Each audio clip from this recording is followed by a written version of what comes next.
नमस्कार दोस्तों, स्वागत है आप सभी का फिर से हमारे चैनल भक्ति की दुनिया में। दोस्तों, आज की ये वीडियो उन भक्तों के लिए है जो माँ दुर्गा के परम भक्त हैं। जो लोग माँ दुर्गा की पूजा आराधना करते हैं, उन्हें सच्चे दिल से मानते हैं, माँ की सेवा करते हैं, उनके लिए नवरात्रि में 9 दिनों तक व्रत उपवास करते हैं। तो अगर आप भी माँ दुर्गा के सच्चे भक्त हैं तो एक बात यहाँ जान लीजिए कि माँ आपकी परीक्षा ज़रूर लेने आती है। माँ की परीक्षा किसी भी रूप में हो सकती है। कई बार माँ के भक्त ये जान नहीं पाते कि माँ दुर्गा अपने भक्तों की परीक्षा किस प्रकार लेती है, क्यों लेती है।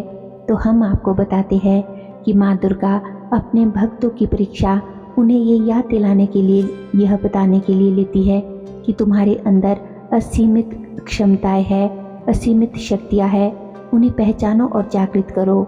विक्टिम की तरह बेरंगी का जीवन मत जियो, सब कुछ तुम्हारे हाथ में है। यह याद दिलाने के लिए माँ परीक्षा लेती है। अगर ये मानव जीवन मिला है तो सोचिए कि किस लिए मिला है। कुएं में बैठकर छुपकर बैठने के लिए नहीं मिला है। तो दोस्तों, परीक्षाओं में घबराए नहीं, इनका स्वागत करें, क्योंकि ये परीक्षाएं ही आपको माँ से मिलाएगी, मोक्ष प्राप्ति में सहायता करेगी। देखिए, जब एक छोटा शिशु चलना सीखता है तो उसे बिना सहारे के छोड़ दिया जाता है ताकि वह खुद की चलने की क्षमता का अनुभव कर सके, चलना सीख सके। वह गिरता है और गिरता है, बार बार लड़खड़ाता है, लेकिन कुछ समय बाद वह चलना सीख जाता है। यदि माता पिता इस डर से कि बच्चे को कहीं चोट ना लग जाए या बच्चा गिर जाएगा, उसे अगर गोदी में ही उठाए घूमते रहेंगे तो बच्चा अपनी इस चलने की क्षमता को कभी समझ ही नहीं पाएगा, कभी वह ग्रो नहीं कर पाएगा। तो बस परीक्षाएं भी इसी प्रकार से होती है, जो हमारी क्षमताओं का हमें एहसास कराती है। तो यह परीक्षा जो होती है बहुत अच्छी होती है। जितना प्रिय माँ का भक्त होगा उतनी ही कठिन परीक्षा होगी। और याद रखना, सुख का एहसास भी तभी होता है जब दुख है, नहीं तो सुख का भी कोई मोल नहीं होता। जैसे रात है तभी उजाले की भी कद्र है। तो यह परीक्षाएं जो है बहुत आवश्यक है आत्मा के विकास के लिए। तो ऐसी कौन सी परीक्षाएं माँ लेती है, आज इस वीडियो में हम उसी के बारे में बात करेंगे। लेकिन उससे पहले दोस्तों, अगर आज आप हमारे चैनल पर पहली बार आए हैं तो हमारे चैनल को सब्सक्राइब ज़रूर कर ले और बेल आइकन को प्रेस करके ऑल पर भी क्लिक कर लीजिए, ताकि जब भी हम कोई नई वीडियो अपलोड करें तो उसकी नोटिफिकेशन सबसे पहले आपके फ़ोन में पहुँचे और आप हमारे चैनल की सभी वीडियोज़ को देख सके। वीडियो को दोस्तों अंत तक देखिएगा, तभी आपको वीडियो अच्छे से समझ आएगी। वीडियो ज़रा सी भी अच्छी लगे तो वीडियो को लाइक करें और अपने दोस्तों रिश्तेदारों के साथ शेयर ज़रूर करिए। तो चलिए वीडियो में देरी ना करते हुए आगे बढ़ते हैं। तो दोस्तों, पहली जो परीक्षा होती है जो सबसे महत्वपूर्ण है, क्योंकि अन्य जो परीक्षाएं जिनके बारे में हम आगे बात करेंगे उसी परीक्षा का एक भाग है। तो ये जो परीक्षा है कि आपने स्पिरिचुअली कितना ग्रो किया है, इस चीज़ की हर कदम पर आपकी परीक्षा होती है। देखिए, जब आप जाप करते हैं, ध्यान पूजा आदि करते हैं, तो दैवीय गुण आपके अंदर विकसित होने चाहिए, अर्थात क्रोध, लोभ, मोह, द्वेष, ईर्ष्या, अहंकार, ये जितने भी विकार हैं ये आपके क्षीण होने चाहिए, समाप्त होते जाने चाहिए। तो किस स्तर तक आप पहुँचे हैं? अगर कोई अनचाही परिस्थिति आपके सामने आ जाए तो आप स्वयं को कितना शांत रख सकते हैं, अपने मन को कितना शीतल रख सकते हैं। रोज 1 घंटे, 2 घंटे, 3 घंटे आप पूजा साधना कर रहे हैं, लेकिन अगर ज़रा सा भी किसी ने कुछ आपको कह दिया या आपके साथ कुछ बुरा हो गया, जहाँ सोचा था कि प्रशंसा मिलेगी लेकिन वहाँ आपको मान नहीं मिला, तो ऐसे में आप कितना शांत और निडर रह पाते हैं।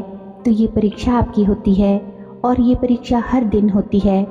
और याद रखिए, यहाँ आपका जो प्रतियोगी है वो कोई दूसरा नहीं है, स्वयं आप ही है। प्रतिभागी भी आप ही है और प्रतियोगी भी आप ही है।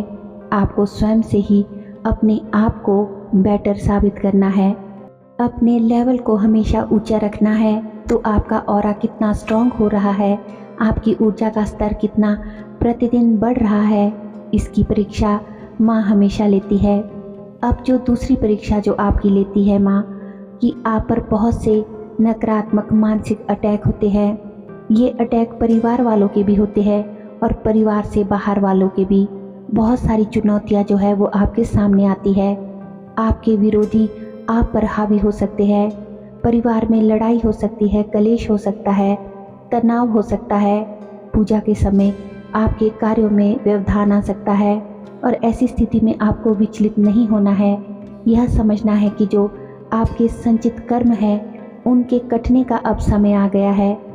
आपके शुद्धिकरण का समय आ जाता है, इसीलिए कष्ट बड़ी तेजी से आते हैं। शुरू के 2, 3, 4 साल बहुत ज़्यादा कष्ट आते हैं। साथ ही अच्छे बदलाव भी आने शुरू हो जाते हैं, क्योंकि आपके कार्मिक अकाउंट्स की क्लीनिंग प्रोसेस जो है वो प्रारंभ हो जाती है। या यूँ समझिए कि आपके कार्मिक अकाउंट्स की जो सर्जरी है वो आरंभ हो जाती है। जितने गहरे कार्मिक अकाउंट्स उतनी ही गहरी सर्जरी, यानी कि उतना ही ज़्यादा शुद्धिकरण। आप माँ की भक्ति में गहरे डूबते हैं तो माँ की जो ऊर्जा होती है, हमारे अंदर की जो नेगेटिविटी है, जो भी ब्लॉकेजेस है, उनको डायग्नोस करती है, उनको नष्ट करने का कार्य करती है, या यूँ कहिए कि ऑपरेट करने का कार्य करती है।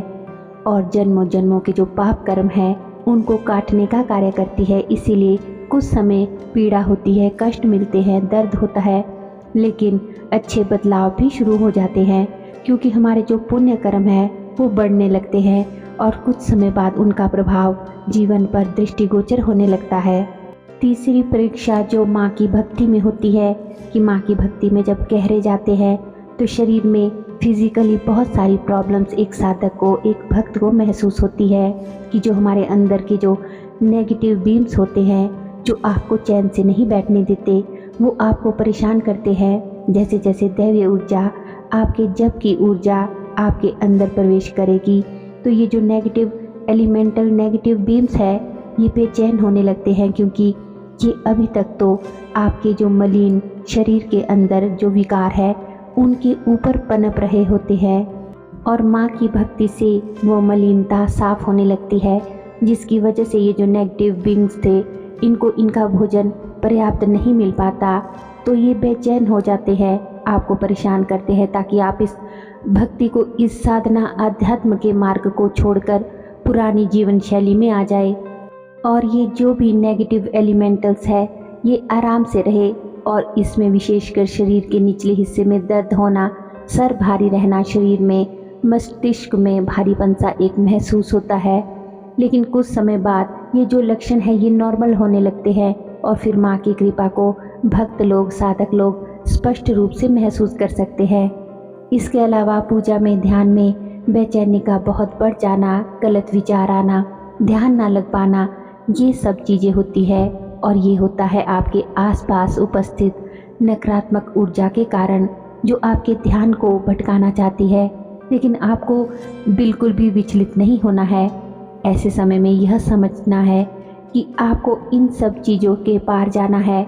माँ की भक्ति और उनके प्रति आपकी जो भी श्रद्धा है वह आपको एक शक्ति देती है और इन सब चीज़ों से आप निकल पाते हो।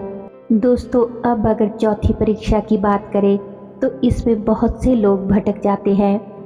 ये परीक्षा है कि जब सब कुछ शांत हो जाता है, सपोज़ कि आपके जीवन में बहुत से कष्ट, परेशानियां आई और उसके बाद सब कुछ से माँ की कृपा से नॉर्मल हो गया। आपका जो जीवन है, जो जीवन की गाड़ी है, वो पटरी पर आ गई और आपको सकारात्मक बदलाव दिखाई देने लगे। सब कुछ जीवन में अच्छा होने लगा, भौतिक सुख सुविधाएं आपको प्राप्त होने लगती है। तब असली परीक्षा एक भक्त की शुरू होती है। आपके जीवन में आकर्षण पैदा होने लगता है। आपका जो मन है वो आपको विचलित करेगा, आपको भक्ति के मार्ग से हटाएगा, तमाम सुख सुविधाओं की तरफ और वासनाओं की तरफ आपको खींचेगा, क्योंकि अब मन जो है वो आपको भटकाएगा, भोग की तरफ ले जाएगा, सत्संग की जगह गलत संगत की तरफ ले जाएगा। और कई लोग ऐसे समय में भटक भी जाते हैं, क्योंकि दोस्तों यह वही समय होता है जब पता चलता है कि जो आपकी भक्ति करने के पीछे सिर्फ आपका कष्टों से मुक्ति पाने का स्वार्थ था, भौतिक सुख सुविधाओं की लालसा थी, या फिर वाकई माँ से आपको प्रेम है, उनसे आपको सच्चा लगाव है। तो जब माँ की कृपा से जीवन सहज हो जाए, सरल हो जाए, सारी सुख सुविधाएं मिलने लगे, और भी तो डूबकर आपको तन्मय होकर उस समय माँ की भक्ति करनी चाहिए।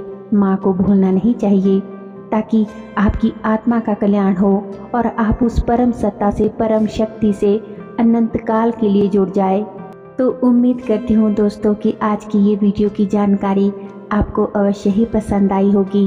वीडियो जरा सी भी अच्छी लगी हो तो वीडियो को लाइक करें और अपने दोस्तों रिश्तेदारों के साथ शेयर ज़रूर करें। वीडियो को अगर आप हेडफोन लगाकर सुनेंगे तो आपको वीडियो और भी ज़्यादा अच्छे से समझ आएगी। दोस्तों, हमारे चैनल पर और भी वीडियोस है, उन्हें भी आप जाकर ज़रूर देखें। डिस्क्रिप्शन बॉक्स में आप लिंक चेक कर सकते हैं। और अगर अभी तक भी आपने हमारे चैनल को सब्सक्राइब नहीं किया है तो सब्सक्राइब ज़रूर कर ले। आप हमें कमेंट भी करें, आपके कमेंट ही है जो हमें मोटिवेट करते हैं कि हम आपके लिए एक से बढ़कर एक अच्छी से अच्छी वीडियो बना कर लाए। तो आज की वीडियो में बस इतना ही। चलिए मिलते हैं एक नई वीडियो में नई जानकारी के साथ। तब तक के लिए आप सभी अपना ख्याल रखिए, खुश रहिए और माँ की भक्ति करते रहिए। धन्यवाद।